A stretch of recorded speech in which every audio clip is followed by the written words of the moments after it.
بھی سنتے رہتے ہیں کہ جو فلاں عمل کرے گا اس کے گزشتہ 1 سال کے گناہ اللہ معاف کر دے گا، فلاں عمل سے 2 سالوں کے گناہ معاف ہو جائیں گے، فلاں عمل سے اتنے گناہ معاف ہو جائیں گے خواہ وہ سمندر کی جہاد کے برابر کیوں نہ ہو، اور فلاں عمل سے بندہ ایسے ہو جاتا ہے جیسے ماں نے ابھی جنم دیا ہے۔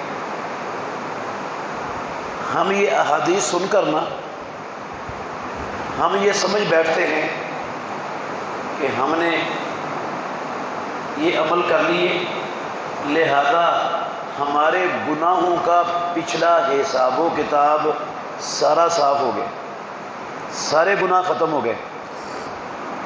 اب آئندہ اگر زندگی میں ہم سے کوئی نافرمانی والا گناہ والا کام ہوا تو کوئی یہ اتنا خطرناک نہیں ہوگا، کیونکہ پہلے تو سارے معاف ہیں، تو جو 1 آدھ ہوگا وہ بھی اللہ معاف کر دے گا۔ حالانکہ میرے بھائیوں معاملہ ایسا نہیں ہے۔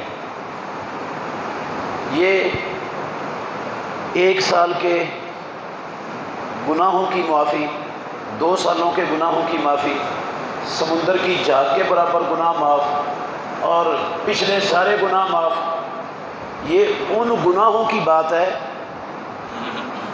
یہ ان گناہوں کی بات ہے جو صغیرے گناہ ہیں، جو چھوٹے گناہ ہیں۔ کبیرے گناہوں کی یہ بات نہیں ہے بالکل۔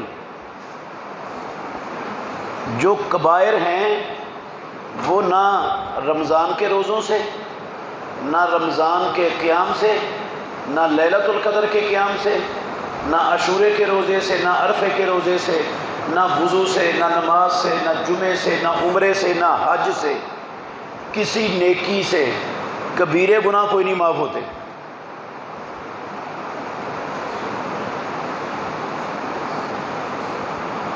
کبیرے گناہ نہیں معاف ہوتے۔ قرآن مجید میں اللہ نے فرمایا، 2 دلیلیں دیتا ہوں آپ کو، ایک قرآن سے ایک حدیث سے۔ ان تجتنبوا کبائر ما تنہون عنہ نکفر عنکم سیئاتکم، اگر تم ان کبیرے گناہوں سے پرہیز کرو گے جن سے تمہیں منع کیا جاتا ہے تو ہم تمہاری جو سیئات ہیں نا، چھوٹے گناہ، وہ تمہاری نیکیوں کی وجہ سے معاف کر دیں گے۔ اس کا مطلب ہے کبیرے گناہ نیکیوں سے معاف نہیں ہوتے۔ اور حدیث ہے صحیح مسلم کی، 5 نمازیں، جمعے تک، عمرے تک، یہ بیچ والے گناہوں کا کفارہ بن جاتے ہیں۔ مجتنب الکبائر، لیکن شرط یہ ہے کہ بندہ کبیروں سے پرہیز کرے، اجتناب کرے۔ اس کا بھی مطلب ہے نمازوں سے، جمعے سے، عمرے سے کبیرے گناہ معاف نہیں ہوتے۔ شرک ہم سب جانتے ہیں کبیرہ گناہ ہے۔ کیا خیال ہے رمضان المبارک کے روزے رکھنے سے، قیام کرنے سے، لیلۃ القدر کی ساری رات جاگ کر عبادت کرنے سے، عاشورے کا، عرفے کا روزہ رکھنے سے، نمازیں پڑھنے سے، عمرے حج کرنے سے کیا شرک معاف ہو جائے گا؟ نہیں معاف ہوگا۔ اس لیے نہیں معاف ہوگا، یہ کبیرہ گناہ ہے، اور کبیرے گناہ ان اعمال سے معاف نہیں ہوتے۔ اگر شرک ہو گیا نا بندے سے تو وہ ان نیکیوں سے معاف تو کیا ہوگا، وہ ان ساری نیکیوں کا ہی خاتمہ کر دے گا۔ کوئی نیکی بندے کے پلے میں رہنے ہی نہیں دے گا۔ معاف تو اس نے کیا ہونا ہے، اس نے نیکی ختم کر دینی ساری۔ البتہ جو کبائر ہیں نا، کبیرے گناہ، ان نیکیوں سے تو معاف نہیں ہوتے، لیکن پروردگار پکی سچی توبہ کرنے سے کبیرے گناہ بھی معاف کر دیتے ہیں۔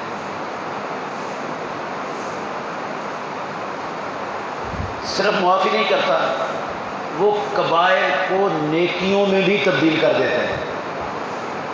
الا من تاب وآمن وعمل عملا صالحا فأولئک یبدل اللہ سیئاتہم حسنات وکان اللہ غفورا رحیما۔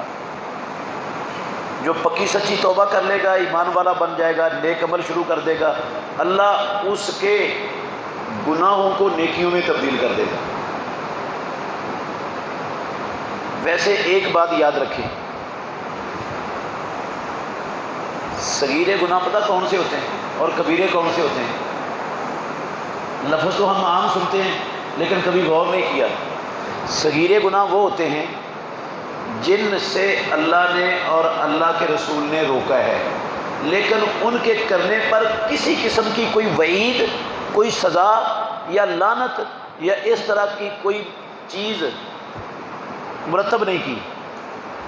یہ سارے گناہ جن سے اللہ اور اللہ کے رسول نے روکا ہے لیکن ان پر کوئی بڑی سزا مرتب نہیں کی، یہ سارے صغیرے گناہ ہیں۔ اور جن پر دردناک عذاب کی، لعنت کی اور شدید عذاب کی، اس طرح کی چیزیں مرتب کی ہیں، وہ سارے گناہ کبیرے گناہ ہیں۔ کبیرے گناہ اگر پروردگار کسی بندے کی نیکیوں کے وجہ سے معاف کر دے تو یہ رب کا احسان ہوگا، فضل ہوگا۔ وہ کر سکتا ہے، اس کو روکنے والا، پوچھنے والا کوئی نہیں ہے، لیکن قانون نہیں ہے رب العالمین کا۔ یہ قانون یہی ہے کہ نیکیوں سے صغیرے معاف ہونے اور کبیرے معاف ہونے پکی سچی توبہ سے۔ اچھا ایک بات اور ذہن میں رکھیں، یہ جو صغیرے گناہ ہوتے ہیں نا، اگر بندہ ان صغیرے گناہوں سے چمٹا ہی رہے، ساری زندگی ان کو کرتا ہی چلا جائے، تو یہ بھی کیا بن جاتے ہیں؟ یہ بھی کبیرے بن جاتے۔ صغیرہ گناہ جب اس پر بندہ اصرار کرے، اس کو چھوڑے ہی نہ، وہ بھی کبیرہ ہو جاتا ہے۔ پھر وہ روزوں سے معاف نہیں ہوتا، نہ قیاموں سے معاف ہوتا ہے، نہ نماز سے معاف ہوتا ہے، نہ حج عمرے سے معاف ہوتا ہے۔ پھر وہ جو صغیرہ بھی کبیرہ بن چکا ہے وہ معاف ہونا ہے پکی سچی توبہ سے، وہ صرف عبادات سے معاف نہیں ہونا۔ مثال کے طور پر میں ایک مثال دیتا ہوں، ناراض نہیں ہونا کسی بھائی نے، آپ کے بھلے کے لیے کہہ رہا ہوں۔ یہ جو پروردگار نے ہمیں شکل و صورت عطا کی ہے، یہ ساری مخلوقات میں سب سے زیادہ حسین شکل ہے۔ اس سے حسین رب کی کوئی مخلوق اللہ نے بنائی نہیں۔ ایسے ہی ہے نا، قسمیں اٹھا کے کہا اللہ نے لَقَدْ خَلَقْنَا الْإِنسَانَ فِي أَحْسَنِ تَقْوِيمٍ۔ ان انسانوں میں مردوں کے چہرے پر اللہ نے داڑھی اگائی ہے، عورتوں کو بغیر داڑھی کے پیدا کیا ہے، مردوں کو داڑھی کے ساتھ پیدا کیا ہے۔ اس داڑھی کو مونڈ دینا، اس کو ختم کر دینا، کاٹ دینا، میرے محترم بھائیوں، یہ کبیرہ گناہ ہے۔ صغیرہ نہیں ہے، یہ کبیرہ گناہ ہے، کیونکہ رسول مکرم صلی اللہ علیہ وسلم نے داڑھی کو پورا کرنے کا، داڑھی کو چھوڑ دینے کا، داڑھی کو معاف کرنے کا، داڑھی کو لٹکانے کا حکم دیا۔ 5 قسم کے الفاظ سے حکم دیا رسول اللہ صلی اللہ علیہ وسلم نے کہ رب نے مرد کے چہرے پر جیسی داڑھی اگائی ہے اس کو کچھ بھی نہ کہو، ویسے ہی رہنے دو۔ یہ مطلب ہے رسول اللہ صلی اللہ علیہ وسلم کے فرامین کا۔ اچھا ہم سب جانتے ہیں کہ محمد الرسول اللہ صلی اللہ علیہ وسلم جس چیز کا حکم دے دیں وہ حکم کس کا ہوتا ہے؟ اللہ کا، کیونکہ وما ینطق عن الہوی ان هو الا وحی یوحی۔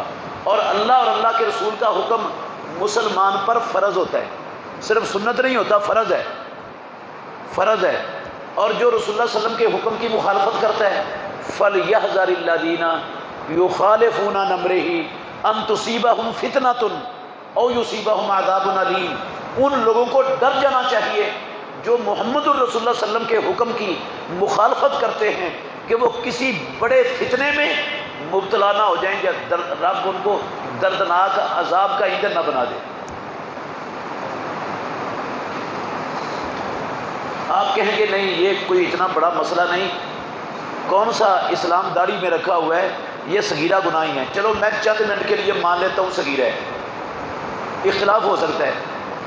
صغیرہ ساری زندگی بندہ کرتا رہے تو کیا بن جاتا ہے؟ وہ بھی کبیرہ بن جاتا ہے۔ اب میں ساری زندگی اس پر کمر بستہ رہوں اور میں یہ سوچ بیٹھوں میں نے رمضان کے سارے روزے رکھے ہیں لہذا میرے سارے گناہ ختم ہو گئے، یہ تو کوئی نہیں ختم ہو رہا، یہ نہیں ختم ہوا۔ میں ساری رات لیلۃ القدر کی رات جاگ کر عبادت کی ہے، اللہ کے نبی کا فرمان سچ ہے، پچھلے معاف، یہ نہیں معاف ہو رہا، یہ تو کبیرہ بن گیا ہے۔ یہ معاف ہونا ہے کس سے؟ پکی سچی توبہ سے۔ پکی سچی توبہ کا سادہ سا مطلب یہ ہے کہ جس گناہ سے توبہ کرنی ہے اس گناہ کو چھوڑ دے، نمبر ایک۔ نمبر دو، اس گناہ پر جو ہو چکا ہے پشیمان ہو جائے، شرمندہ ہو۔ نمبر تین، اللہ کے سامنے اعتراف کرے یا اللہ ہوا ہے گناہ، سچی مچی ہوا ہے مجھ سے گناہ۔ یہ نہیں کہ مولوی صاحب آپ کہتے ہیں تو چلو مان لیتے ہیں ورنہ یہ گناہ شناہ کوئی نہیں ہے، آپ کہتے ہیں تو توبہ بھی کر لیتے ہیں، یہ توبہ نہیں ہوتی۔ گناہ چھوڑ دے، نادم ہو جائے، اعتراف کرے اور عہد کرے رب العالمین سے دوبارہ میں اس گناہ کی طرف نہیں پلٹوں گا، تو کبیرہ گناہ تب معاف ہوتا ہے۔ اچھا، کچھ گناہ ایسے ہیں جو توبہ سے بھی نہیں معاف ہوتے۔ میں اصل میں یہ بات سمجھانا چاہتا ہوں آپ کو، کچھ گناہ ایسے ہیں جو پکی سچی توبہ سے بھی نہیں معاف ہوتے۔ وہ رمضان کے روزوں سے تو معاف کیا ہونے ہیں، وہ لیلۃ القدر کی رات کی قیام سے تو معاف کیا ہونے ہیں، حج سے تو کیا معاف ہونے ہیں، وہ پکی سچی توبہ سے بھی نہیں معاف ہوتے۔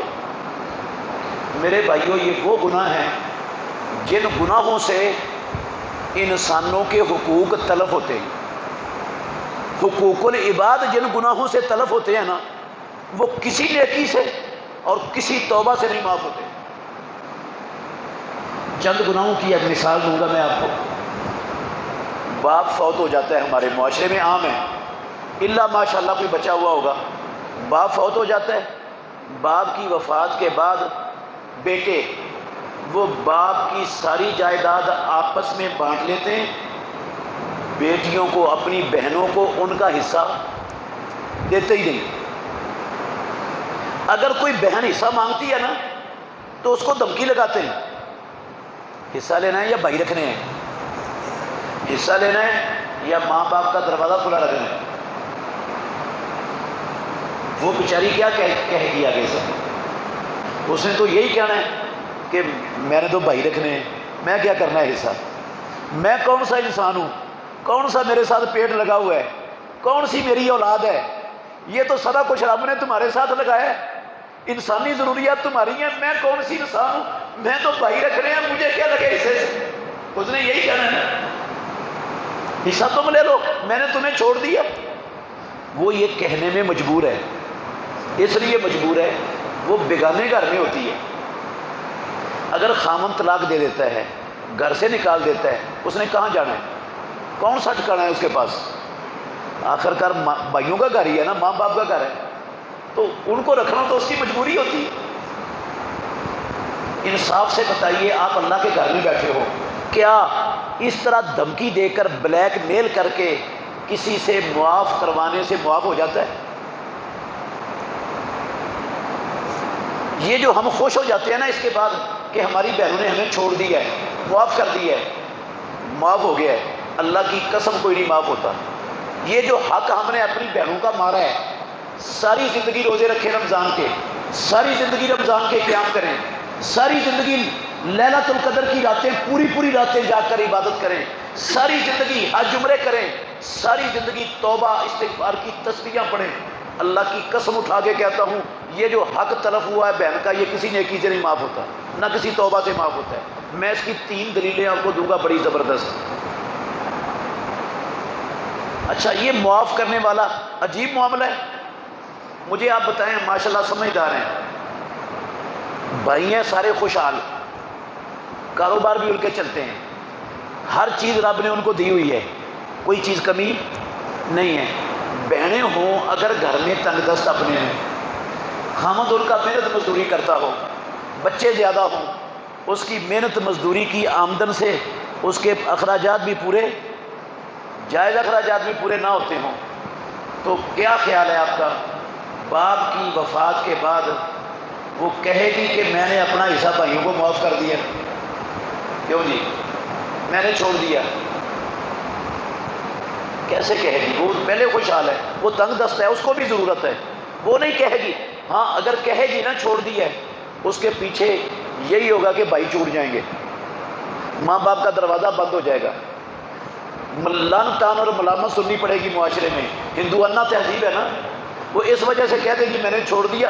حقیقت میں ایسا محتاج بندہ اپنا حق کبھی نہیں چھوڑا کرتا۔ اچھا عجیب تصور ہے، میری تقریباً 52 سال عمر ہو چکی ہے، میں نے اللہ کی قسم آج تک زندگی میں نہیں سنا، کہیں نہیں سنا۔ یہ تو بڑا سنا ہے کہ بہنوں نے ہمیں اپنا حصہ معاف کر دیا، چھوڑ دیا۔ یہ کبھی نہیں سنا کہ کبھی کسی علاقے میں بھائیوں نے کہا ہو ہم نے اپنا سارا حصہ اپنی بہنوں کو چھوڑ دیا۔ آپ میں سے کبھی کسی نے سنا ہے کہ بھائیوں نے بھی کبھی چھوڑا ہو حصہ بہنوں کو؟ ہمیشہ بہنیں ہی چھوڑتی ہیں یار بھائیوں کو۔ یہ جو حق تلفی ہے نا، یہ کسی نیکی سے دھوکے میں نہیں رہنا کہ روزے رکھ لیے معاف ہو گئے، اللہ کی قسم نہیں معاف ہونا۔ یہ حق تلفی نہیں معاف ہونی، توبہ سے بھی نہیں ہونی۔ کئی لوگ ایسے آپ کو ملیں گے، میں نے دیکھے فیصل آباد میں نے ڈیل کیا ان کے ساتھ، فیصل آباد شہر میں باپ نے نا اپنی زندگی میں سارا کچھ بیٹوں کو دے دیا، بیٹوں کے نام لگا دیا۔ باپ سمجھتا ہے مسئلہ ہی کوئی نہیں، شیطان نے اس کے دماغ میں ڈالا ہوا تھا کہ ساری زندگی خون پسینہ ایک کر کے کمائی تو نے کی ہے، اب یہ تیری کمائی یہ تیری بیٹی کے ذریعے بگانے خاندان میں چلی جائے، کیوں جائے؟ اپنے بیٹوں کے نام کر دے بگانے خاندان میں جانے سے پہلے، پھر نہیں جائے گی۔ وہ اٹھ کے نا ساری جائیداد بیٹوں کے نام کر دیتا ہے۔ بیٹے بھی بڑے خوش ہوتے ہیں کہ ابے نے ہمیں دے دی ہے، اب قانون میں بھی ہمارا نام بولتا ہے، ہمارے لیے حلال ہو گئے۔ کیا میرے بھائیوں حلال ہو گیا باپ کے ان کو دینے سے؟ سب سے پہلے تو اس بابا جی نے اپنی جان پر ظلم کیا ہے، بیٹوں کے نام لگوا کے اپنی بیٹیوں کا حق تلف کیا ہے۔ جتنا اس نے ہر بیٹے کو دیا ہے، قسم اللہ کی، اتنا ہر بیٹی کا حق تھا، اتنا ہی اس کے برابر ہر بیٹی کا حق تھا۔ وہ اس نے حق مار لیا، تلف کر دیا، بیٹیوں کا نہیں دیا ان کو۔ باپ کے مرنے کے بعد اگر جائیداد تقسیم ہوتی ہے نا تو اس کو وراثت کہتے ہیں۔ وراثت کا اصول اسلام میں اور ہے، وہ ہے للذکر مثل حظ الانثیین، ہر بچے کو 2 بچیوں کے برابر حصہ ملتا ہے۔ لیکن زندگی میں یہ بڑا قانون نہیں ہوتا، زندگی میں جتنا ہر بیٹے کو دینا ہے ماں باپ نے، اس کے برابر ہر بیٹی کا اتنا ہی حق ہے، اتنا ہی ہر بیٹی کو دینا ہے۔ سبو بین اولادکم، یہ اصول ہے، رسول اللہ صلی اللہ علیہ وسلم نے فرمایا اعدلوا بین اولادکم، زندگی میں برابر برابر دینا ہے۔ اچھا اس بابے نے تو حق تلف کیا، یہ بابا ساری زندگی روزے رکھے، نمازیں پڑھے، حج کرے، عمرہ کرے، توبہ کرے، اللہ کی قسم یہ جو اس نے حق تلف کیا نا بیٹی کا، یہ نہیں معاف ہونا۔ اور بھائی ان کے لیے بھی حلال نہیں ہوا باپ کے دینے سے۔ آپ کو یاد ہے نا وہ صحیح بخاری کی حدیث، رسول مکرم صلی اللہ علیہ وسلم نے آپ فرمایا کرتے تھے تم اپنے جھگڑے لے کے آتے ہو میرے پاس، عین ممکن ہے تم میں سے کوئی بندہ اپنا کیس اچھے انداز میں بیان کر دے، دوسرے کو اچھے انداز میں بیان کرنا نہ آئے، میں اس کی باتوں میں آ کر اس کا حق اٹھا کر اس کو دے دوں۔ اگر میں ایسا کر دوں تو یہ بندہ مت لے، کیونکہ میں نے اس کو جہنم کی آگ کا ٹکڑا کاٹ کے دیا ہے۔ کیا مطلب ہے؟ محمد الرسول اللہ صلی اللہ علیہ وسلم امام الانبیاء، وہ ایک بندے کے حق کا فیصلہ کر دیں دوسرے کے لیے، رسول اللہ صلی اللہ علیہ وسلم کے فیصلے سے وہ حق اس کے لیے حلال نہیں ہوتا، تو ابے کے فیصلے سے بیٹے کے لیے کیسے حلال ہو جائے گا؟ وہ اپنی بہن کا حق ہے۔ یہ ساری زندگی بھائی بہنوں کا حق حرام کھائیں گے۔ یہ بیٹے مر جائیں گے بابے کے تو ان کی جائیداد ان کے بیٹوں کو جائے گی، وہ اپنی پھپھیوں کا حق کھائیں گے۔ وہ نسل مر جائے گی، ان کے بیٹوں کو تقسیم ہوگی جائیداد، وہ اپنی پھپھیوں کی اولادوں کا حق کھائیں گے۔ یہ بابے کی پوری نسل جب تک چلے گی نا دنیا میں، یہ حرام ہی کھاتی چلی جائے گی، ساری زندگی پوری نسل ہی حرام کھائے گی، بابے نے حرام کھانے پر لگا دی ہے۔ جب بھائیوں نے اپنا حق بہنوں کو ان کا نہیں دیا تو بھتیجے پھپھیوں کو کب دیں گے؟ وہ بھتیجیوں کی اولادیں وہ اپنے اوپر والوں کو ان کا حق کب دیں گے؟ پھر سوال ہی پیدا نہیں ہوتا۔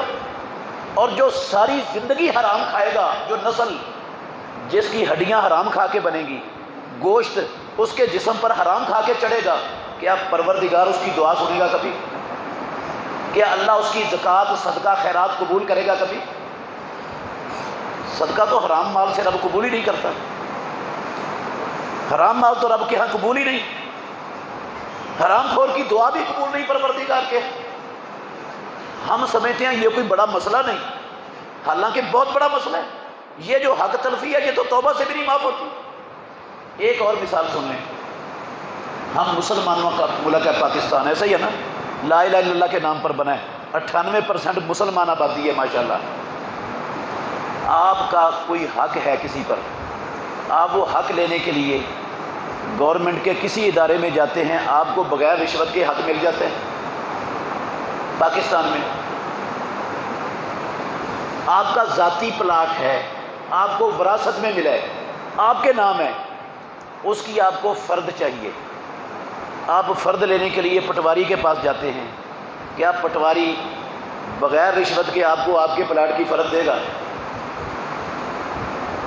سوال پیدا نہیں ہوتا، نہیں ملے گا۔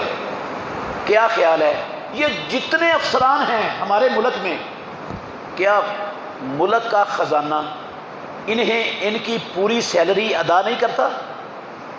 ادا کر رہا ہے۔ جو ان افسروں کے لیے مراعات طے ہیں، خزانہ وہ ساری مراعات ملک کا ادا کرتا ہے۔ کس لیے؟ یہ خزانے کے پاس جو دولت ہے یہ ساری قوم کا پیسہ ہے، وہ ان چند لوگوں پر ساری قوم کے علاوہ کیوں خرچ کر رہے ہیں؟ خزانہ اس لیے خرچ کر رہا ہے کہ تیرے حلقے میں، تیرے علاقے میں جتنے لوگ ہیں، جس بندے کا جو حق ہے اس کو وہ حق بغیر دھکے کھانے کے، بغیر ذلیل و خوار ہونے کے، بغیر پھیرے لگانے کے اس کی دہلیز پر ملنا چاہیے۔ یہ خزانہ تجھے اس لیے تنخواہ دے رہا ہے کہ ہر بندے کا حق اس کی دہلیز پر بغیر دھکے کھانے کے کسی کو ملتا ہے۔ یہ جو رشوت خور طبقہ ہے، میں اللہ کے گھر میں بیٹھا ہوں، وہ مت سمجھیں ہم نے سارے رمضان کے روزے رکھ لیے اور اللہ کے نبی کا فرمان ہے پچھلے معاف، ہماری ساری پچھلی رشوت معاف ہو گئی۔ کعبے کے رب کی قسم ہے کوئی نہیں معاف ہونی یہ رشوت۔ ایک رمضان کے روزوں سے کیا، ساری زندگی کے رمضان کے روزوں سے یہ رشوت نہیں معاف ہونی، ساری زندگی کے حجوں سے یہ نہیں معاف ہونی، ساری زندگی کی توبہ کی تسبیحاں پڑھنے سے یہ کوئی نہیں معاف ہونی۔ یہ میں اتنی سخت باتیں بغیر دلیل کے نہیں کر رہا، نہ کچی باتیں ہیں، میں انشاءاللہ آپ کو دلیلیں دوں گا۔ ایسے ہی کرپشن ہوتی ہے ہمارے معاشرے میں، ہر کوئی بندہ کرتا ہے، ہر محکمے میں ہوتی ہے۔ جو بندہ یہ ہمارا کلچر بن چکا ہے، جو بندہ جتنے بڑے اختیارات والی سیٹ پر بیٹھا ہے، جتنا بڑا اس کا ہاتھ پڑتا ہے اتنا بڑا گھپلا کرنا وہ اپنا فرض سمجھتا ہے۔ اللہ ماشاءاللہ شاید کوئی ہزاروں میں سے ایک کو جو نہ کرتا ہو، ورنہ ہر بندہ گھپلا کرنا اپنا حق سمجھتا ہے۔ یہ جو ساری قوم کا پیسہ لوٹا ہے گھپلا کر کے، یہ تو کسی حج عمرے سے، کسی نماز روزے سے، کسی رات کے قیام سے، کسی لیلۃ القدر کی عبادت سے، کسی توبہ سے قسم اللہ کی نہیں معاف ہوتا۔ یہ ہمارے معاشرے میں اچھے بھلے دیندار لوگ آپ ملیں گے، بجلی چوری کرتے ہیں۔ کیا کرتے ہیں؟ بجلی چوری کرتے ہیں۔ اچھے بھلے دیندار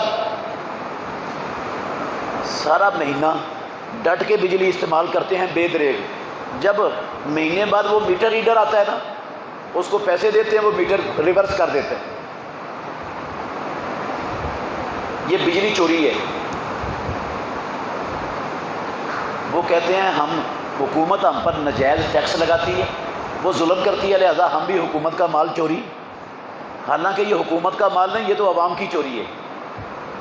ہمیں پتہ ہونا چاہیے کہ ایک میٹر ہے جو ہمارے گھر کے باہر لگا ہوا ہے، ایک میٹر ہے جو ہر گریڈ اسٹیشن پر لگا ہوا ہے۔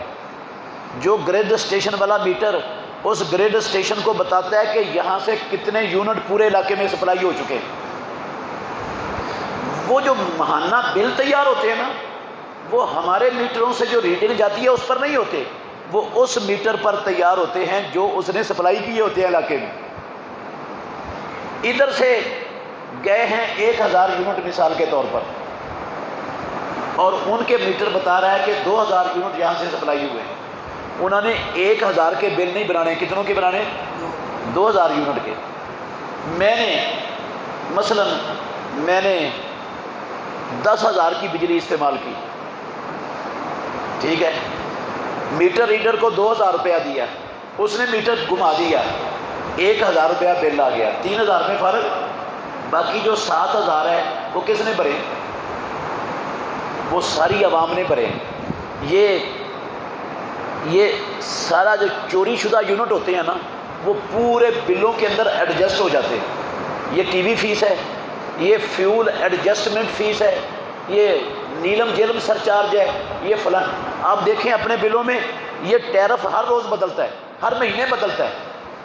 کیوں بدلتا ہے؟ وہ جتنے یونٹ چوری ہوتے ہیں ہر مہینے، انہوں نے وہ ایڈجسٹ کرنے ہوتے ہیں. چوری میں نے کی اور سارے محلے کو مجبور کر دیا دو میری جگہ پر پیسے. وہ نہیں دیتے تو ان کا میٹر کٹتا ہے، وہ مجبور ہیں. یہ جو میں نے بجلی چوری کر کے لوگوں کو پیسے دینے پر مجبور کیا ہے، میں خرب مرتبہ بیت اللہ کا حج کر لوں، اللہ کی قسم نہیں معاف ہونا. یہ جو ہے نا، جو حج کر لیتا ہے ایسے ہو جاتا ہے جیسے ماں نے ابھی جنم دیا ہے. یہ صغیر گناہوں کی بات ہے، ہم دھوکے میں پڑ جاتے ہیں. یہ صغیر گناہوں کی بات ہے. یہ جو ہے کہ رمضان سے پچھلے سارے گناہ معاف، یہ صغیر گناہوں کی بات ہے. کبیرے بھی نہیں معاف ہوتے، وہ توبہ سے ہوتے ہیں، اور یہ تو ہوتا ہی نہیں، کسی توبہ سے بھی نہیں ہوتے. یہ تو ایسے ہی آپ دیکھ لیں، مسلمانوں کا ملک ہے، اس ملک میں صحیح بتانا کوئی خالص چیز مل سکتی ہے؟ کیوں جی؟ دودھ خالص مل جائے گا؟ خالص ہلدی، خالص مرچیں، خالص چیز ملتی؟ خالص چاول ملیں گے ایک نام کے؟ کون کرتا ہے یہ 2 نمبری؟ ہندو، یہودی، کمیونسٹ. اس کون کر رہا ہے؟ مسلمان ہی کر رہے ہیں، کلمہ پڑھنے والے کر رہے ہیں، اہل حدیث اہل سنت کہلانے والے کر رہے ہیں، حج کرنے والے عمرے کرنے والے کر رہے ہیں. کیوں کر رہے ہیں؟ وہ سمجھی بیٹھے ہیں نماز پڑھیں گے تو پچھلے گناہ صاف، وضو کریں گے تو پچھلے گناہ صاف، حج کریں گے تو ساری زندگی کے گناہ صاف. ہاں، اس لیے مسئلہ ہی کوئی نہیں. میرے بھائیو، اللہ کی قسم کوئی نہیں صاف ہوتے، کوئی نہیں صاف ہوتے. یہ جو 2 نمبری کر کے، ملاوٹ کر کے، دھوکہ دے کے، فراڈ کر کے، چوری کر کے ہم نے کسی کا حق مارا ہے نا، یہ کسی نیکی سے نہیں معاف ہوتا. ایسے ہی ہم بڑا معمولی سمجھتے ہیں میرے بھائیو، اللہ کی قسم معمولی نہیں. ہم کیا سمجھتے ہیں؟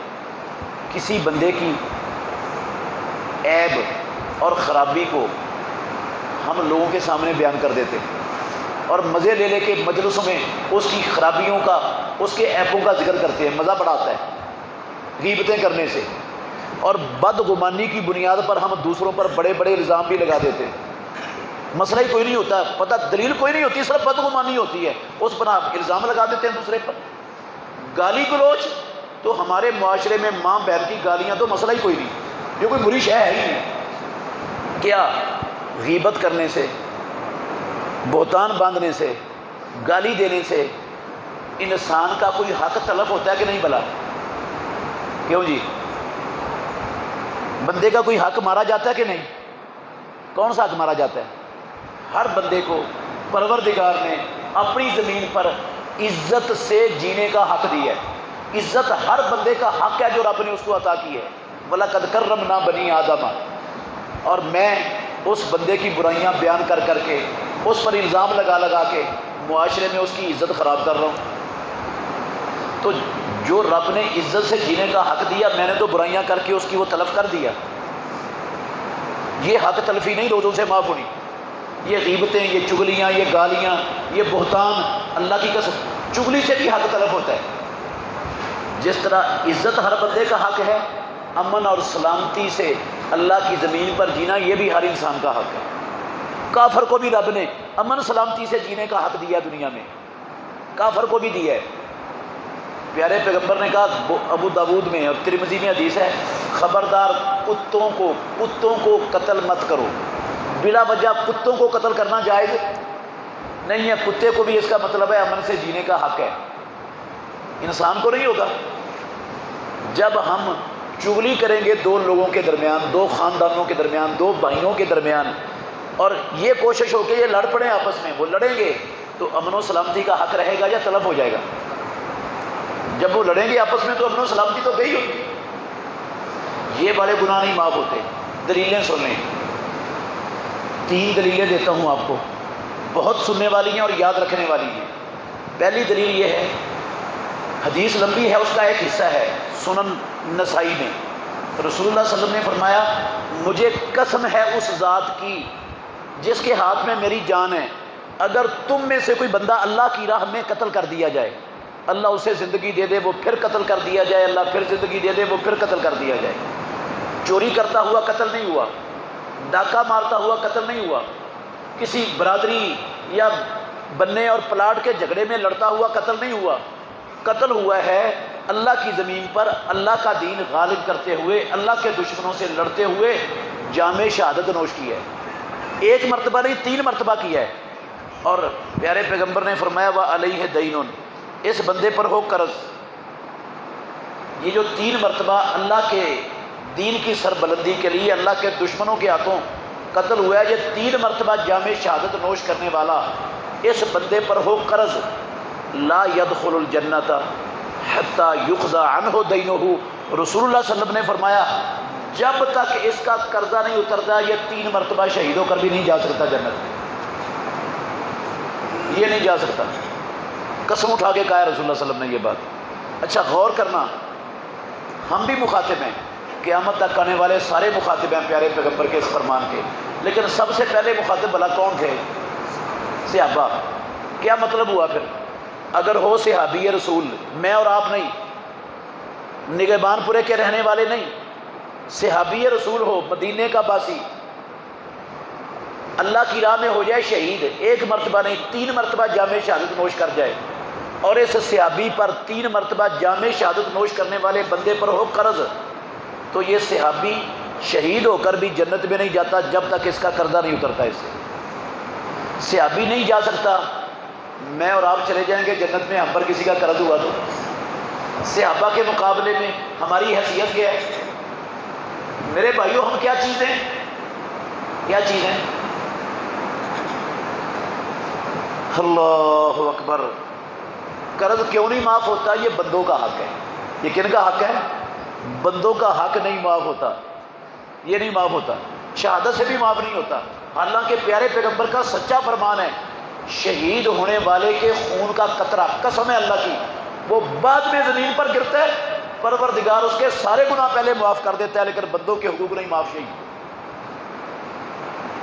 اچھا ایک اور انداز سے غور کریں، قرض کسی کی کن پٹی پہ پسٹل رکھ کے گن پوائنٹ پہ نہیں لیا گیا ہوتا، وہ لیا گیا ہوتا ہے رضامندی سے۔ جو پیسے میں نے منت کر کے آپ کی رضامندی سے لیے قرض کے طور پر، میں فوت ہو گیا واپس نہیں ہوئے، یہ پیسے تو میرے جنت میں جانے کے لیے بن جائے گے رکاوٹ، نہیں جا سکتا جنت میں جب تک یہ ادا نہیں ہوتے یا آپ مجھے معاف نہیں کر دیتے۔ تو جو پیسے میں نے آپ کے رشوت کے ذریعے لیے، کرپشن کے ذریعے لیے، خیانت کر کے لیے، بجلی چوری کر کے لیے، پانی چوری کر کے لیے، کم تول کر لیے، 2 نمبر چیز جو ہے نا وہ 1 نمبر کر کے دے کر لیے، کسی بھی ناجائز طریقے سے فراڈ کر کے لیے، کسی کے پلاٹ پر قبضہ کر کے لیے، وہ کیسے معاف ہو جائیں گے؟ یہاں تو رضامندی والے معاف نہیں، وہ جنت میں جانے کے لیے رکاوٹ بن رہے ہیں، تو جو ناجائز طریقوں سے کھائے ہیں، سود کے ذریعے کھائے ہیں، وہ کیسے معاف ہو جائیں گے؟ کیسے معاف ہوں گے؟ وہ کیسے جنت میں چلے جائیں گے؟ دھوکے میں نہیں رہنا چاہیے کہ پیارے پیغمبر نے کہا رمضان سے جو ہے نا پچھلے سارے گناہ معاف ہو جاتے ہیں، جہنم سے آزادی مل جاتی ہے۔ ہر بندے کو کوئی نہیں ملتی، وہ ہر بندے کو نہیں ملتی میرے بھائیوں، ہم دھوکے میں ہیں۔ کن کو ملتی ہے وہ آپ نے ابھی غور کرنا ہے انشاءاللہ۔ یہ پہلی دلیل میں نے دی ہے۔ دوسری دلیل سنیں، بڑی سننے والی اور بڑی یاد کرنے والی حدیث ہے، مسلم شریف کی حدیث ہے اور رسول اللہ کے لفظ ہیں، لَتُؤَدُّنَّ الْحُقُوقَ یوم القیامت۔ لَتُؤَدُّنَّ، لام حرف تاکید ہے، نون ثقیلہ یہ بھی حرف تاکید ہے، امام الانبیاء نے کہا ضرور بھی ضرور تم دنیا میں جن جن بندوں کے حق تلف کیے ہیں نا وہ قیامت والے دن ضرور بھی ضرور ادا کرو گے، وہ ادا کرنے پڑیں گے۔ کیا مطلب ہے اس کا؟ نمازوں سے معاف ہو گئے، روزوں سے معاف ہو گئے، توبہ سے معاف ہو گئے۔ اگر معاف ہوئے ہوتے تو پھر تو ادا ہی نہیں کرنے پڑنے تھے۔ اللہ کے نبی کہتے ہیں ضرور بھی ادا کرنے پڑیں گے، ہر بندے کا حق ادا کرنا پڑے گا۔ جب قیامت والے دن ادا کرنا پڑے گا، یہ نص ہے کہ وہ کسی نیکی سے نہیں معاف ہوتے، کسی توبہ سے نہیں معاف ہوتے، قیامت والے دن دے کر ہی جان چکے گی۔ اور کوئی یہ نہ سمجھے کہ میں نے تو دنیا میں حق طلب کرتے ہوئے کسی کو پتہ نہیں چلنے دیا، رب کو بھی نہیں چلے گا۔ یہ اتنے لوگوں میں کہاں یاد رہوں گا رب کو؟ پیارے پیغمبر نے اس شبے کا بھی خاتمہ کر دیا۔ اگلے الفاظ میں آپ نے فرمایا حتی یقاد للشاۃ الجلحاء من الشاۃ القرناء، اگر دنیا میں ایک سینگوں والی بکری نے اپنے سینگوں کے بل بوتے پر اپنے آپ کو طاقتور جانتے ہوئے ایک بے سینگ بکری کو ماڑا اور کمزور سمجھتے ہوئے دنیا میں ٹکر ماری تھی نا، پروردگار ان دونوں بکریوں کو بھی لے آئے گا اپنی عدالت انصاف میں، چاہے وہ نگہبان پورے کی بکری ہیں، چاہے فیصل آباد کی ہیں، چاہے دنیا کے کسی کونے کی ہیں، وہ بکریاں بھی رب کو یاد ہیں۔ اللہ رب العالمین میدان محشر میں اس بے سینگ بکری کو سینگ دے گا، اور جتنی ٹکر سینگوں والی نے اس کو دنیا میں ماری تھی رب اتنی ٹکر مروا کے انصاف کروائے گا ان کے درمیان۔ وہ میرے محترم بھائیوں بزرگوں، جو رب جانوروں میں بکریوں میں انصاف کروائے گا، جو بکریاں اور جانور مکلف نہیں ہیں ان کے لیے اللہ نے نبی اور رسول نہیں بھیجے، قرآن و حدیث ان کے لیے نازل نہیں کیا، جن کے لیے اللہ نے ثواب اور سزا کا کوئی قانون نہیں بنایا، جو اس مخلوق میں انصاف کروائے گا وہ ہمارے آپس کے مظالم میں انصاف نہیں کروائے گا کیا؟ جن کے لیے اللہ نے نبی رسول بھیجے ہیں، قرآن و حدیث آیا ہی جن کے لیے ہے، ثواب اور سزا کا قانون بنایا ہی رب نے جن کے لیے، ان کو چھوڑ دے اور بکریوں میں انصاف کروائے، کیسے ممکن ہے یہ؟ اس لیے کسی بھول میں نہیں رہنا۔ جس کو بکریاں نہیں بھولی، جو غیر مکلف مخلوق ہے، قسم اللہ کی میں اور آپ کبھی نہیں بھولیں گے، وہ ان میں انصاف کروائے گا، ہمارے اندر ہمارے درمیان بالاولا انصاف کروائے گا۔ اگر میں نے ایک ٹیڑی پیسہ آپ کا مارا ہوا ہے، اللہ کے گھر میں بیٹھا ہوں، پیدا کرنے والے پروردگار کی قسم اٹھا کے کہہ سکتا ہوں جب تک وہ ٹیڑی پیسے کا حساب برابر نہیں ہوتا میں نہیں جا سکتا جنت میں، اللہ کی قسم نہیں جا سکتا۔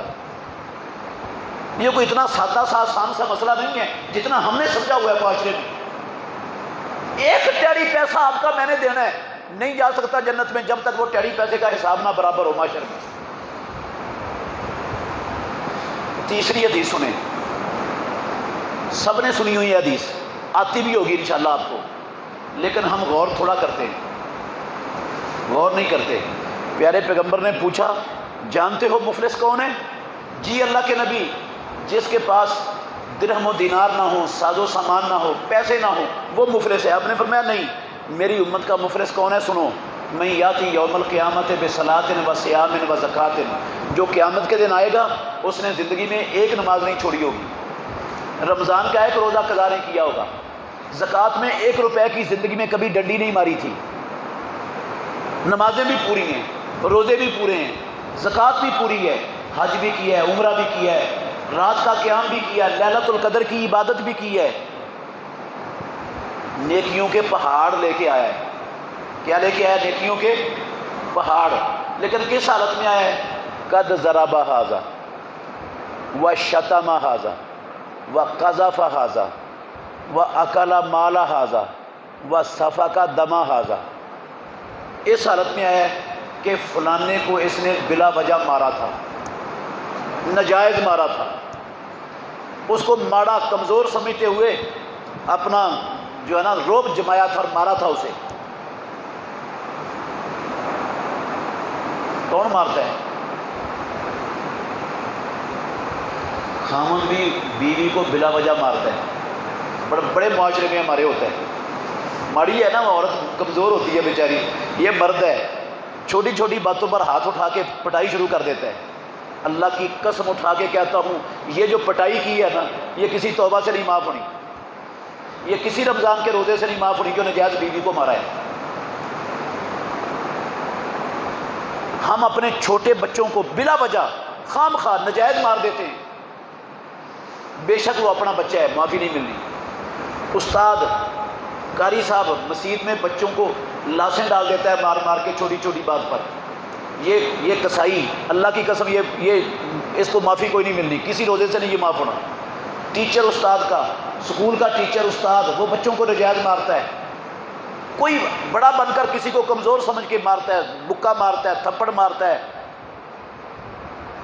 ضرب آدھا اس کو مارا تھا، شتم آدھا اس کو گالیاں دی تھی، قذف آدھا اس پر تہمت لگائی تھی، اکلا مالا آدھا اس سے رشوت لی تھی، کرپشن کی تھی، چوری کی تھی، خیانت کی تھی، بہن کا حق مارا تھا، 2 نمبری کی تھی، ہاں صفا کا دمہ آدھا اس کا خون بہایا تھا، وہ ساری رب کی عدالت میں کھڑے ہو گئے، اس کے پاس نیکیوں کے پہاڑ ہیں، اب انصاف کیسے ہونا ہے؟ پیارے پیغمبر نے کہا اس غیبت کرنے والے نے جو نیکیوں کے پہاڑ لے کے آیا ہے رب کے پاس، جس بندے کی غیبت کی تھی اس کی غیبت کرنے سے اس کی عزت کا معاشرے میں جتنا نقصان ہوا تھا، اس کی عزت کے نقصان کو پورا کرنے کے لیے اتنی نیکیاں اس کی لے کر اس کو دے دی جائیں گی۔ جس پر بہتان باندھا تھا اس کے بہتان باندھنے سے جتنا اس کی عزت کا نقصان ہوا تھا وہ اس کی نیکیوں سے پورا کر دیا جائے گا۔ جس کو گالیاں دی تھی اس کی گالیوں سے معاشرے میں اس کی عزت کا جتنا نقصان ہوا تھا اس عزت کے نقصان کو اس کی نیکیوں سے پورا کر دیا جائے گا۔ جس کا مال کھایا تھا، رشوت، کرپشن، چوری، خیانت، ملاوٹ، فراڈ، دھوکہ بازی، اس کے مال کے برابر جتنی نیکیاں بڑھتی ہیں اس کو دے دی جائیں گی۔ یہ نیکیوں کے پہاڑ لے کر آنے والے کی ساری نیکیاں ختم ہو جائیں گی، لیکن حقوق لینے والے ابھی باقی ہوں گے۔ پھر انصاف ہونا ہے۔ پیارے پیغمبر نے کہا جس کا جتنا حق تلف ہوا ہے اس حق تلفی کے برابر جتنی اس کی غلطیاں گناہ ہیں وہ اس سے لے کر اس زیادتی کرنے والے پر ڈال دیے جائیں گے۔ پہلے یہ نیکیوں کے پہاڑ لے کے آیا تھا، اب لوگوں کے گناہ لے کر جہنم میں جا رہا ہے۔ پیارے پیغمبر نے فرمایا میری امت کا یہ بڑا مفلس ہے۔ کبھی غور کیا ہے؟ ہندو مفلس نہیں ہوگا، یہودی نہیں ہوگا، کمیونسٹ نہیں ہوگا، بدھ مت نہیں ہوگا، مفلس کون ہوگا؟ مسلمان۔ پیارے پیغمبر کی امت کا مفلس کون ہے؟ مسلمان بھی سیکولر نہیں، بے دین نہیں، وہ مسلمان جو نمازی ہے، جو روزے دار ہے، جو زکوٰۃ دینے والا ہے، جو نیکیاں کمانے والا ہے، جو نیکیوں کے پہاڑ جمع کرنے والا ہے، یہ ہے مفلس۔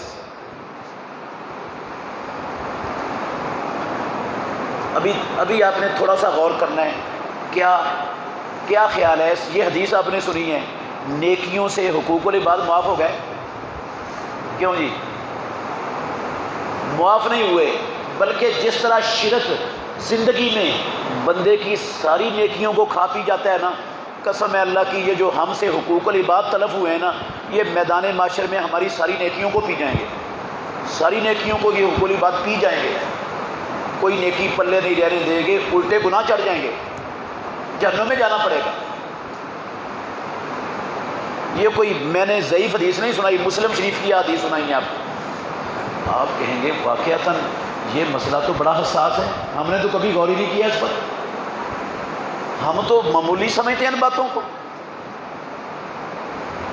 اگر معاملہ ایسا ہی ہے تو پھر تو پاکستانیوں میں سے کوئی بچنے والا نہیں، سارے ہی جائیں گے جہنم میں،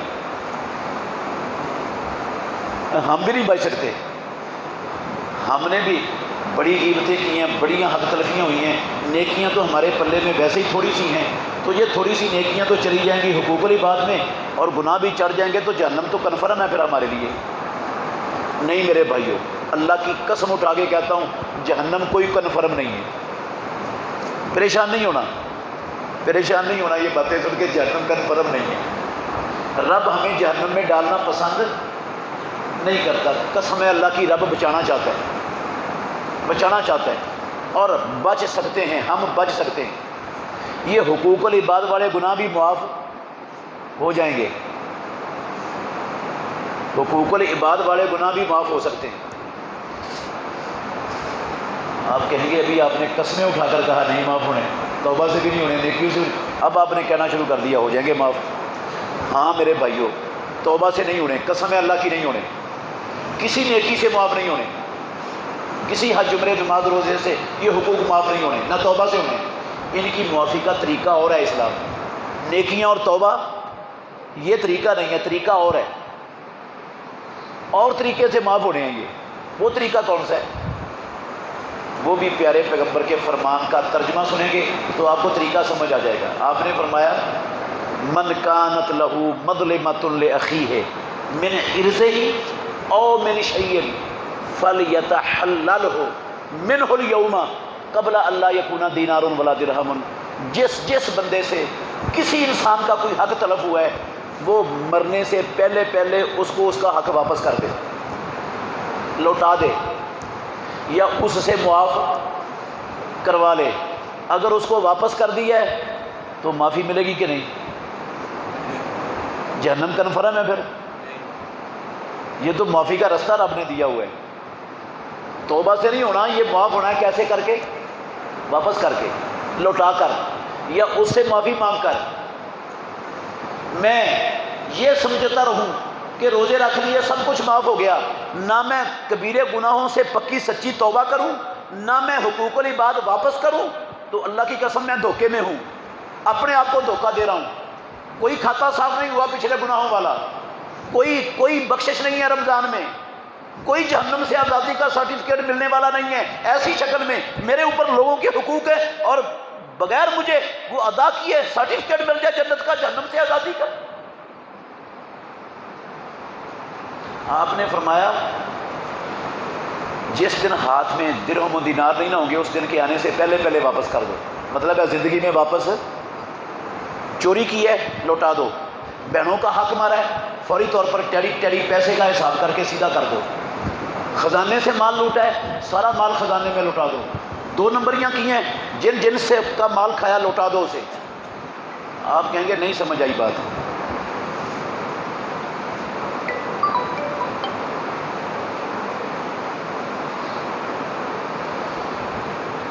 بھئی ہم نے تو آج تک ساری زندگی غفلت میں گزاری ہے، ہمیں تو شعور ہی نہیں تھا کہ اتنا حساس مسئلہ ہے یہ، تو ہم نے تو بڑی ساری 2 نمبریاں کی ہیں، اب ہمیں یاد ہی نہیں ہے کس کس کے ساتھ 2 نمبریاں ہوئی، کس کس کا کتنا مال کھایا یہ بھی نہیں پتہ۔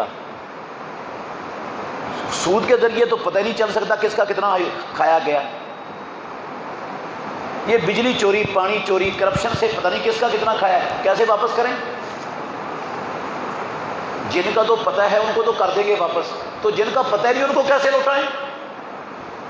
عزیز بھائیوں قسم ہے اللہ کی، رب جن کا نہیں نہ پتہ وہ بھی معاف کرنے کے لیے تیار ہے، یہ بھی معاف ہو جائے گا، یہ بھی واپس چلا جائے گا۔ کیسے؟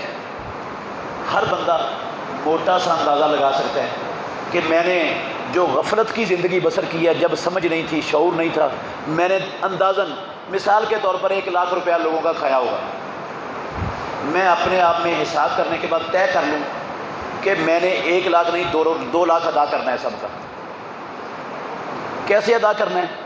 اپنی آمدن سے بچا بچا کر یہ کہہ کر صدقہ کرنا شروع کر دیں، یا اللہ یہ پیسے میرے نہیں ہیں، جب مجھے سمجھ نہیں تھی اس وقت لوگوں کے کھا بیٹھا تھا، اب مجھے نہیں پتا کس کے کتنے کھائے ہیں، وہ زندہ بھی ہیں یا نہیں ہیں، میں تیری عدالت میں یا اللہ حساب نہیں کروا سکتا، اس کے قابل نہیں ہوں، میں دنیا میں اپنا حساب صاف کرنا چاہتا ہوں، یہ پیسے ان لوگوں کو اس کا ثواب دے دے جن کے پیسے ہیں، مجھے نہیں پتا کن کے ہیں، مجھے معاف کر دے۔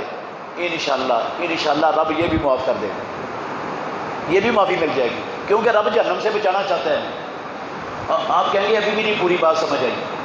یہ پیسے تو اس طریقے سے معاف ہو جائیں گے صدقہ کرنے سے، تو گالیاں، غیبتیں، چغلیاں، زیادتیاں وہ کیسے معاف ہوں گی؟ پیسے دینے پڑیں گے اس کے بھی نہیں، وہ زندگی میں آپ ان سے جا کر معافی مانگ لیں، وہ خوش ہو کر آپ سے راضی ہو کر کہہ دینا ہم نے معاف کر دیا، قسم اللہ کی یہ بھی سارے حقوق معاف، ان سے بھی معافی مل جائے گی، یہ بھی ختم ہو جائیں گے۔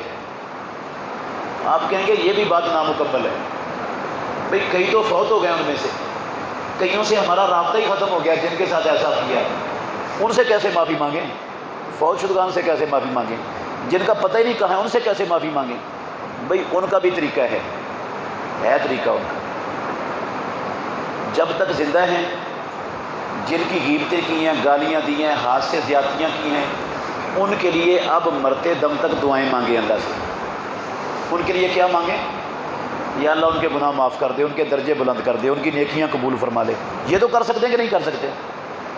یا اللہ جن سے میری زبان سے میرے ہاتھ سے زیادتی ہو گئی ہے، یا اللہ جن کا مجھے نہیں پتہ، یا اللہ ان سب کو معاف کر دے، یا اللہ ان سب کو جنت دے دے۔ یہ تو کہہ سکتا ہوں نا۔ ایک تو ان کے لیے دعا کریں۔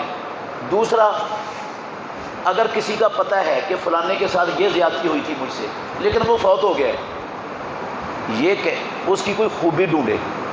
اس کی کیا ڈھونڈیں؟ خامیاں بھی ہوتی ہیں تو انسانوں میں رب نے خوبیاں بھی رکھی ہوئی ہیں۔ کوئی خوبی مل گئی تو جہاں جہاں اس کو پنڈا تھا نا، اس کا عیب ذکر کر کے وہاں جا کر اس کی خوبی کا تذکرہ کریں اور پھر کہیں یا اللہ معاف کر دے، میں تیری عدالت میں حساب دینے کے قابل نہیں ہوں، یا اللہ دنیا میں صاف کرنا چاہتا ہوں۔ انشاءاللہ رب معاف کر دے گا معاف۔ یہ جو حل بتایا ہے نا، یہ میرا اپنا ایجاد کردہ حل نہیں ہے میرے بھائی، احادیث کا خلاصہ ہے۔ ایک حدیث سن لیں، رسول اللہ صلی اللہ علیہ وسلم نے فرمایا، آپ خوش ہو جائیں گے یہ حدیث سمجھ کر، دلی خوشی ہوگی۔ جو پہلی باتیں سن کے پریشانی سوار ہوئی ہے نا، ختم ہو جائے گی انشاءاللہ۔ اللہ کے نبی کا سچا فرمان ہے، من اخذ اموال الناس یرید اداءها ادى اللہ عنہ، صحیح حدیث ہے۔ جس نے لوگوں کے حقوق تلف کیے، مال، عزت، کسی طرح کے بھی، اور اس کا ارادہ بن گیا واپس کرنے کا، یا پہلے ہی واپس کرنے کا ارادہ تھا، یا پہلے نہیں تھا اب ارادہ بن گیا، ادى اللہ عنہ، امام الانبیاء کہتے ہیں پروردگار اس کی طرف سے ادا کروا دے گا، اس کو ایسے اسباب اور وسائل عطا کر دے گا، یہ ادا کرنے میں کامیاب ہو جائے گا۔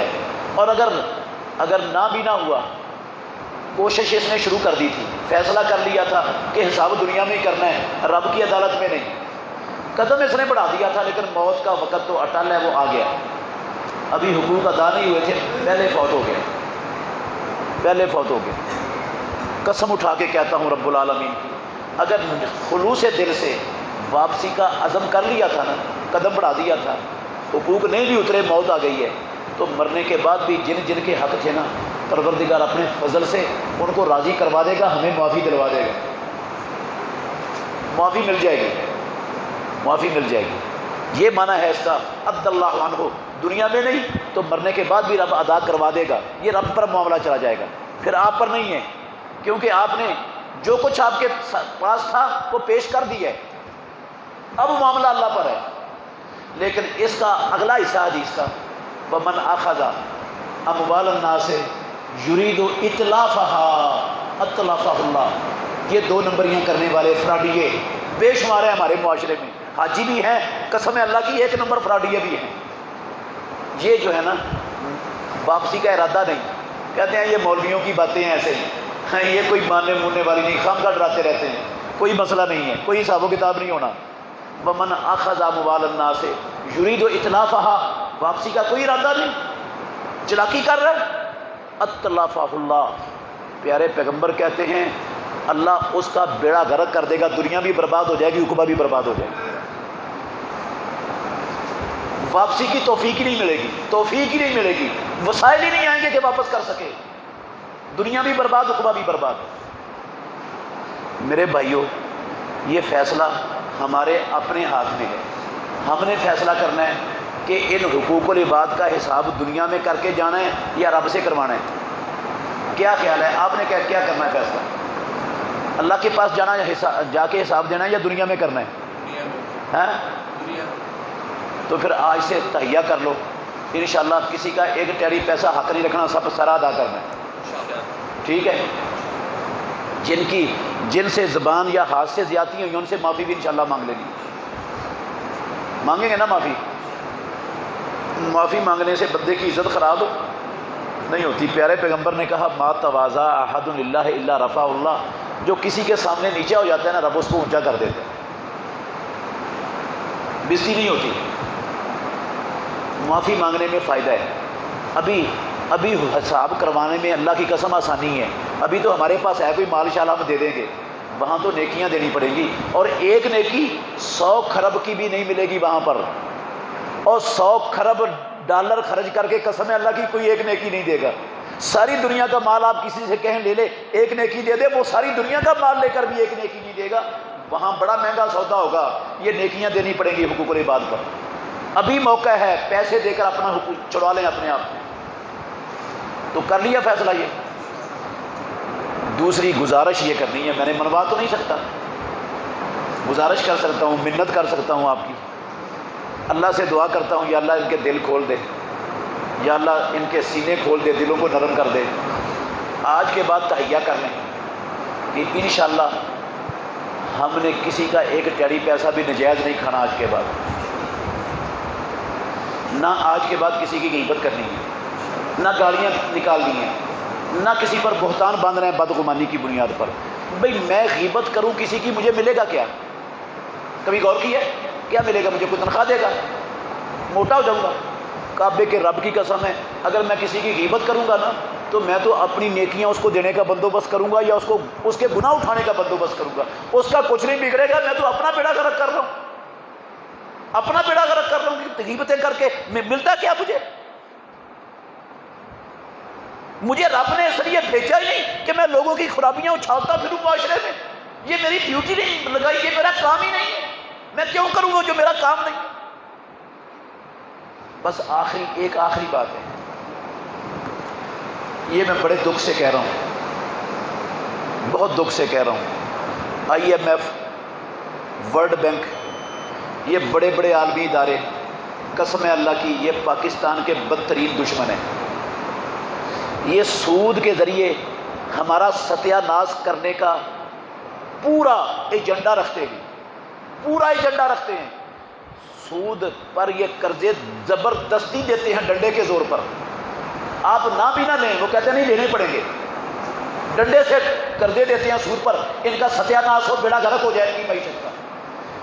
ان سے بھی بڑا دشمن FATF کے 37 بدماش ملک ہیں، وہ پاکستان کو معاشی طور پر گلا گھونٹ کر قسم اللہ کی اس کا نام و نشان دنیا سے مٹا دینا چاہتے ہیں۔ وہ اس مشن پر لگے ہوئے ہیں کہ سارے پاکستانی قحط میں مبتلا ہو کر بھوکے مر جائیں، کوئی ان میں زندہ نہ رہے۔ یہ مشن ہے FATF کے 37 بدماش ملکوں کا، اس پر وہ کام کر رہے ہیں، لگے ہوئے ہیں، کئی سالوں سے لگے ہوئے ہیں، لیکن وہ آج تک کوئی بہت بڑا نقصان کرنے میں کامیاب نہیں ہوئے، اور مجھے اللہ سے امید ہے انشاءاللہ وہ کامیاب ہوں گے بھی نہیں۔ اتنا بڑا نقصان نہیں کر سکیں گے جتنا بڑا نقصان پاکستان کا خود پاکستانی اپنے ہاتھوں سے کر رہے ہیں۔ 73 سالوں سے، بڑے دکھ سے یہ کہہ رہا ہوں، 73 سالوں سے چند لوگوں کے سوا ہر بندہ دونوں ہاتھوں سے اس ملک کو لوٹنے پر کمر بستہ ہے۔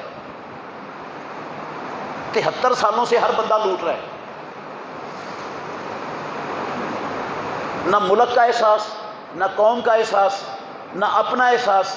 قسم اللہ کی کوئی غرض نہیں، ایک ہی غرض ہے، سارے مر جائیں، سارے تباہ ہو جائیں، میرا پیٹ بھر جائے، جو میں چاہتا ہوں وہ مفاد مجھے حاصل ہو جائیں، باقی ساری قوم جائے باڑ میں۔ یہ جو آج کل آپ کو دودھ مل رہا ہے، بلا بالصفا پاؤڈر، کھاد اور آئل کو ملا کر دودھ بنا رہے ہیں، اور ٹنوں کے حساب سے یہ شہروں میں بک رہا ہے، اور یہ بنانے والے اللہ کی قسم نہ ہندو، نہ یہودی، نہ عیسائی، یہ کون ہے؟ پاکستان کے بیٹے مسلمان ہیں۔ ٹنوں کے حساب سے کیمیکل لوگوں کو پلا کر ان کے بچے بھی مار رہے ہیں، ان کی صحتیں بھی برباد کر رہے ہیں۔ ان کو غرض نہیں لوگوں کے بچوں سے، ان کی صحتوں سے، قسم اللہ کی ان کو غرض ہے اپنے پیٹ سے، اپنی خواہشات سے، اس کی خواہشات پوری ہونی چاہیے۔ یہ درندے جو ہمارے معاشرے میں دندناتے پھر رہے ہیں، نا انصافی، ظلم، حق تلفیاں اتنے عروج پر ہیں، اتنے عروج، انسانیت تو بھولی گئی مسلمانوں کو، انسانیت کا جنازہ نکل گیا ہمارے معاشرے میں سے۔ یہ جو طبقہ ہے نا، اللہ کی قسم ہم سب سے بڑے دشمن ہیں اس ملک کے، ہم سے بڑا اس ملک کا کوئی دشمن نہیں ہے، نہ کوئی کر سکتا ہے اتنی بڑی دشمنی جتنی 73 سالوں سے ہم کر چکے ہیں اور کر رہے ہیں مسلسل۔ باز آنے کے لیے تیار نہیں، کوئی چھوڑنے کے لیے تیار نہیں۔ کافر تو چاہتے ہیں ایسا ہی ہو، یہ انسان نہ بنے، جانور ہی رہیں۔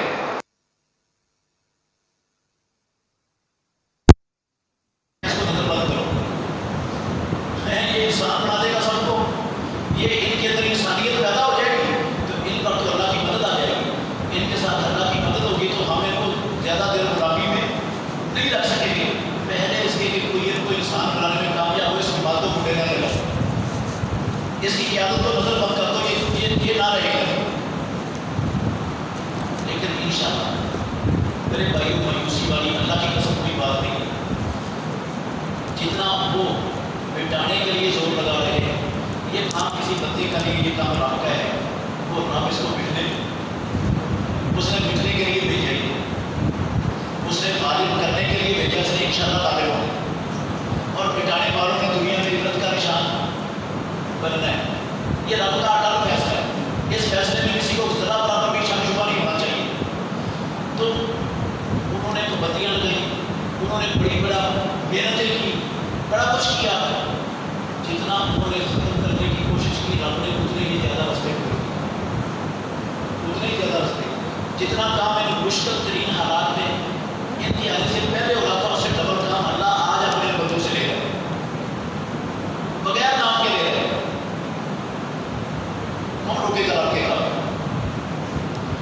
میرے بھائیوں، بس میری گزارش یہ ہے، یہ پیغام پہنچائیں اپنے معاشرے کے لوگوں تک کہ اللہ کے لیے اس ملک پر رحم کریں، اپنے آپ پر رحم کریں، اپنے بچوں پر، اپنے خاندانوں پر، اپنی قوم پر رحم کریں۔ یہ ناانصافی، یہ حق تلفیاں، یہ ظلم اور زیادتی والے یہ رویے بدل لیں، انشاءاللہ ہمارا معاشرہ بہتر ہو جائے گا، ساری خرابیاں ختم ہو جائیں، مہنگائیاں، بے روزگاریاں، تنگ دستیاں قسمیں اللہ کی ختم ہو جائیں گی، صرف یہ ناانصافی چھوڑنے سے، یہ حق تلفیوں سے باز آنے سے۔ اللہ تعالیٰ مجھے اور آپ کو سمجھنے کی، عمل کرنے کی توفیق عطا فرمائے، اور ہمیں اس ملک کو بچانے اور سنوارنے کا اللہ ہم سب سے کام لے لے۔ آخر دعوانا الحمدللہ رب العالمین۔ سوال لکھا ہوا ہے، کچھ لوگ سرکاری دفاتروں میں بڑے عہدوں پہ بیٹھ کر رشوت لیتے ہیں، اور اگر کوئی ان کے خلاف آواز بلند کرتا ہے تو وہ سارے اکٹھے ہو کر اس بندے کے خلاف ہو جاتے ہیں، وہ اس کو رہنے نہیں دیتے وہاں پر، اور رشوت خور تو کوئی چلا جائے گا شریف آدمی جو کہے میں نے کسی کا حق نہیں کھانا، وہ ایک دن نہیں نکال سکتا اس دفتر میں، وہ رہ ہی نہیں سکتا وہاں پر، اور اس طرح کے طریقے استعمال کر کے اس کو تکلیف پہنچاتے ہیں تاکہ وہ ان کے راستے سے ہٹ جائے۔ اب سوال یہ ہے، وہ بڑے عہدوں پر بیٹھے ہیں، ان کے پاس اختیارات ہیں، اور اس بندے کی مجبوری بن جاتی ہے کہ ان کا ساتھ دے۔ بھئی یہ ساتھ دینا اللہ کی قسم کوئی مجبوری نہیں ہے، یہ ان کا ساتھ دینا کوئی مجبوری نہیں ہے۔ مجبوری پتہ کیا ہوتی ہے؟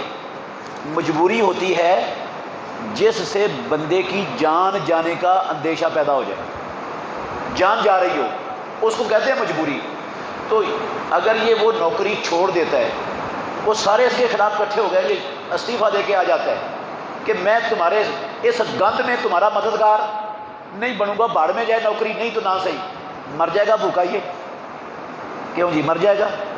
کیا اس کی روزی اللہ نے صرف ملازمت، گورنمنٹ ملازمت کے اندر رکھی ہوئی ہے اور کسی جگہ سے اس کو روزی نہیں ملنے لگی؟ جو رب نے اس کے مقدر میں لکھا ہے اس کو مل کے ہی رہنا ہے، وہ رب نے دے دینا ہے، اور میں انشاءاللہ یقین سے کہہ سکتا ہوں وہ جس نوکری کو اس وجہ سے چھوڑ کے آئے گا، رب اس سے بہتر روزی کا ذریعہ اس کو عطا فرمائے گا، دنیا یقیناً بہتر عطا فرمائے گا۔ اس لیے لعنت بھیجیں ایسی نوکری پر جہاں حرام میں تعاون کرنا پڑے، ظلم میں تعاون کرنا پڑے، نہیں جائز یہ۔ کچھ لوگوں کی سوچ یہ ہے کہ ان کے ساتھی بھی کسی نے ان کی حق تلفی کی تھی، لہذا وہ بھی جب تک کسی کی حق تلفی نہیں کرے گا اسے سکون نہیں آئے گا۔ اس طرح کی سوچ معاشرے میں بگاڑ پیدا کر رہی ہے۔ جی بالکل، سارے معاشرے کو، ہمارے کو تباہی اسی سوچنے کی ہے۔ ہمارے معاشرے کا جنازہ انسانیت کا اسی سوچ نے نکال دیا۔ میں یہ بھی بڑے دکھ سے بھائیوں کو کہتا رہتا ہوں، میں کہتا ہوں وہ کافر ہیں، عیسائی کافر ہیں، نہ ان کا عقیدہ صحیح ہے، نہ ان کے اعمال صحیح ہیں، ہاں لیکن ان کے اندر انسانیت آج بھی نظر آتی ہے۔ کافر ہونے کے باوجود انسانیت ان کے اندر، اللہ کی قسم ہے، ہمارے اندر تو انسانیت بھی ختم ہو گئی، مفاد رہ گیا، بس پیٹ رہ گیا، باقی کوئی انسانیت کوئی شے نہیں ہے۔ یہ پیٹ ہی مقدس ہے، کائنات کی سب سے بڑی شے ہے، اور اپنا مفاد مقدس ہے، باقی کوئی شے نہیں ہے دنیا میں۔ کچھ لوگ اپنے ماتحتوں کا امیج خراب کرنے کی کوشش کرتے ہیں، اپنی طاقت کے سہارے لوگوں کے سامنے ان کی جھوٹی برائیاں کر کے اس کے خلاف کرتے ہیں، حالانکہ وہ برائیاں ان میں نہیں ہیں۔ اس طرح کے معاشرے میں فتنہ فساد بغاڑ پیدا ہو رہا ہے۔ بھئی میں نے اس کی وضاحت کی، میرے بیان کرنے کا مقصد یہ تھا کہ یہ ساری چیزیں ختم کریں، چھوڑیں، اس کے بغیر آخرت میں نجات ممکن نہیں ہے۔ ساری نیکیاں چلی جانی ہیں بھاڑ میں اگر یہ چیزیں ختم نہ کی تو کوئی نیکی کام نہیں آنی، کسی نیکی نے نہیں بچانا، کسی توبہ نے نہیں بچانا۔ آپ صلی اللہ علیہ وسلم کے انتظار میں عشاء کے لیے صحابہ اونگنے لگتے تھے، اور کبھی کبھار آپ صلی اللہ علیہ وسلم اتنی لمبی جماعت کرواتے تھے کہ صحابوں کو لگتا تھا کہ آج سحری کھانا مشکل ہوگا۔ سوال یہ ہے، کیا ہم نے کبھی اس حدیث پر عمل کرنے کی کوشش کی؟ بھئی پہلی بات تو یہ ہے کہ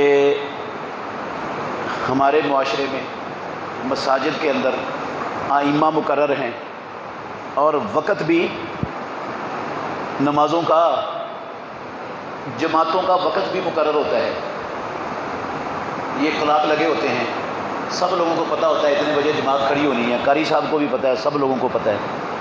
اگر انسان ہے نا، انسان کو کوئی مجبوری لاحق ہو جائے نماز کے وقت میں، وہ تھوڑا سا لیٹ ہو سکتا ہے، اگر امام لیٹ ہو جائے تو اس کا انتظار کر لینا چاہیے، کم از کم 5 منٹ تو انتظار کرنا چاہیے اس کا، افراتفری نہیں ڈالنی چاہیے، بے چینی کا اظہار مسجد میں نہیں کرنا چاہیے کہ قاری صاحب لیٹ کیوں ہوا ہے، ہر بندہ ہی بے چین ہو جائے، ایسا نہیں ہونا چاہیے۔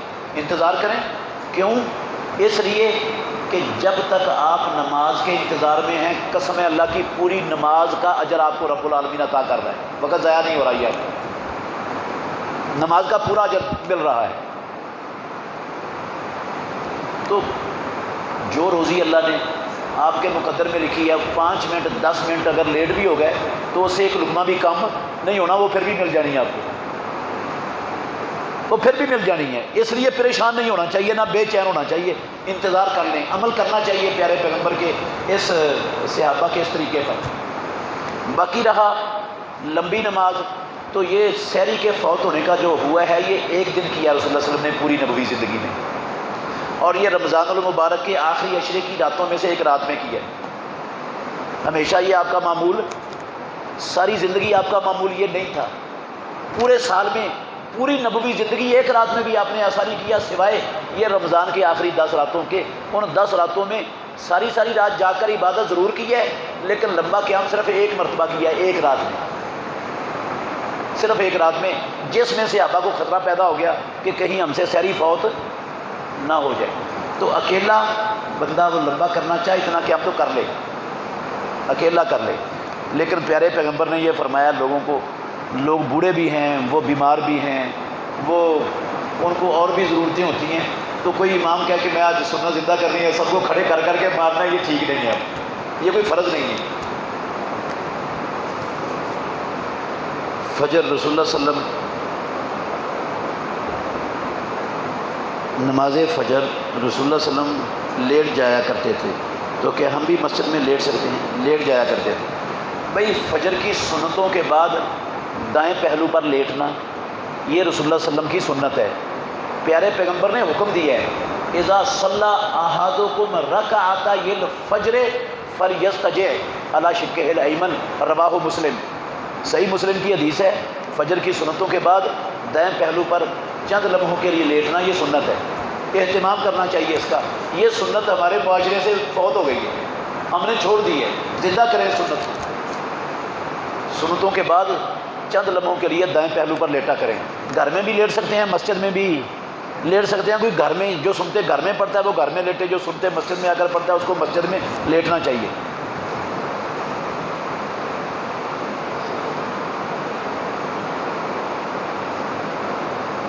جیسا کہ بیان کیا جاتا ہے کہ رسول اللہ صلی اللہ علیہ وسلم کو وطر طاق ہے اور 9 تک پڑھا جا سکتا ہے، تو کیا کبھی مساجد اہل توحید میں اس پر عمل ہوا یا کرنے میں کیا چیز رکاوٹ ہے؟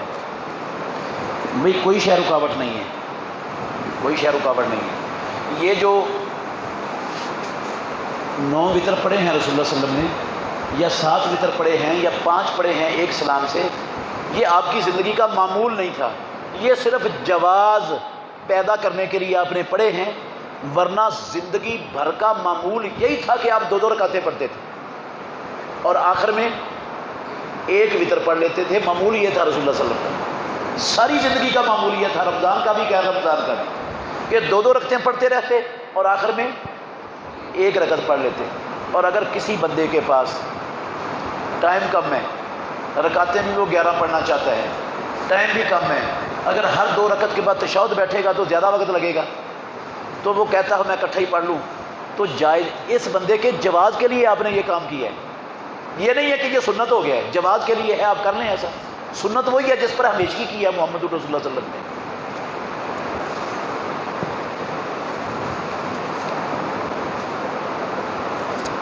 وطروں کے بعد کتنے نفل ادا کر سکتے ہیں؟ بھئی اگر آپ نے 11 رکعت پڑھ لی ہیں نا وطروں سمیت، تو پھر اس کے بعد کوئی نفلی عبادت نہیں ہے، کوئی نماز نہیں ہے۔ یہ تہجد اور تراویح ایک ہی نماز کے 2 نام ہیں، یہ الگ الگ نمازیں نہیں ہیں۔ تہجد آپ نے پڑھ لی ہے، تہجد ہو گئی آپ کی تراویحوں کے اندر ہی، یہ الگ الگ نمازیں نہیں ہیں۔ اور رسول اللہ صلی اللہ علیہ وسلم 11 رکعتوں سے زیادہ ساری زندگی نہیں پڑھتے تھے، ہم نے 11 پر اکتفا کرنا ہے، کیونکہ رسول اللہ صلی اللہ علیہ وسلم سے بہتر طریقہ دنیا میں کسی کا نہ ہوا ہے نہ ہو سکتا ہے۔ تو جب اللہ کے نبی نے 11 رکعتوں سے زیادہ نہیں پڑھا تو ہم کیوں پڑھیں؟ ہم کیوں پڑھیں؟ نبی کے طریقے سے کیوں ہٹیں؟ ایک بات۔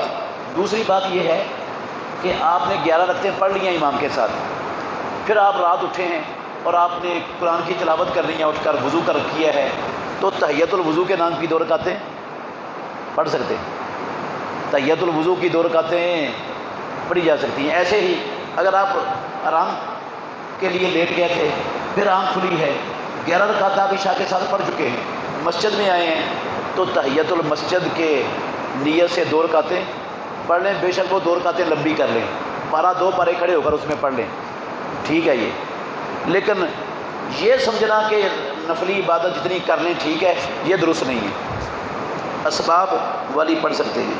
کبھی کبھار عورتوں کے بازار جانے سے نمازیں قضا ہو جاتی ہیں، کیا بازار جانے سے پہلے وہ نماز بھی جو بازار میں جا کر قضا ہونی ہو وہ پہلے ہی پڑھ سکتے ہیں؟ نہیں بھائی، بالکل بھی نہیں پڑھ سکتی پہلے۔ وہ ایسے ٹائم میں بازار جائیں جس ٹائم میں ان کی نماز قضا نہ ہو سکے۔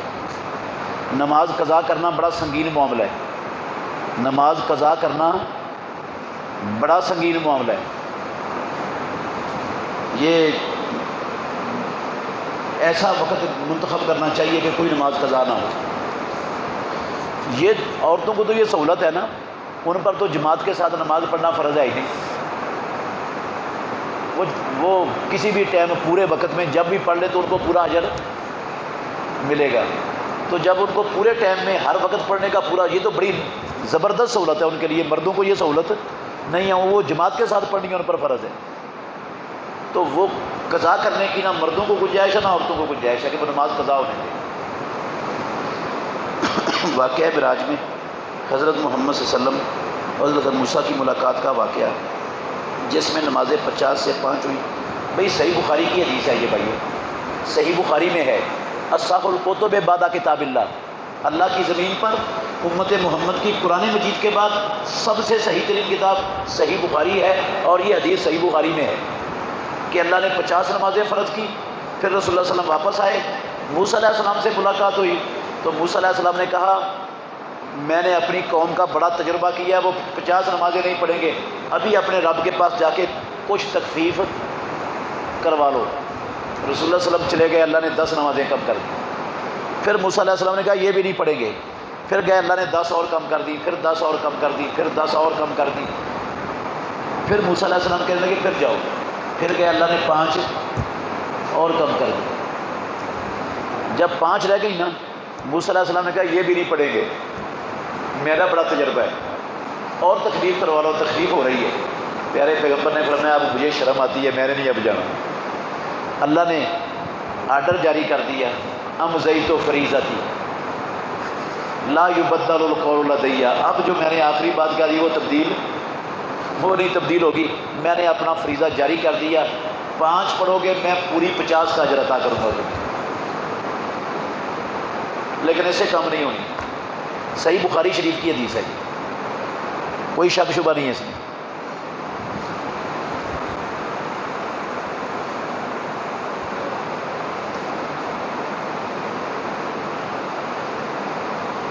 سبحانک اللہم ربنا وبحمدک اشہد ان لا الہ الا انت استغفرک واتوب الیک۔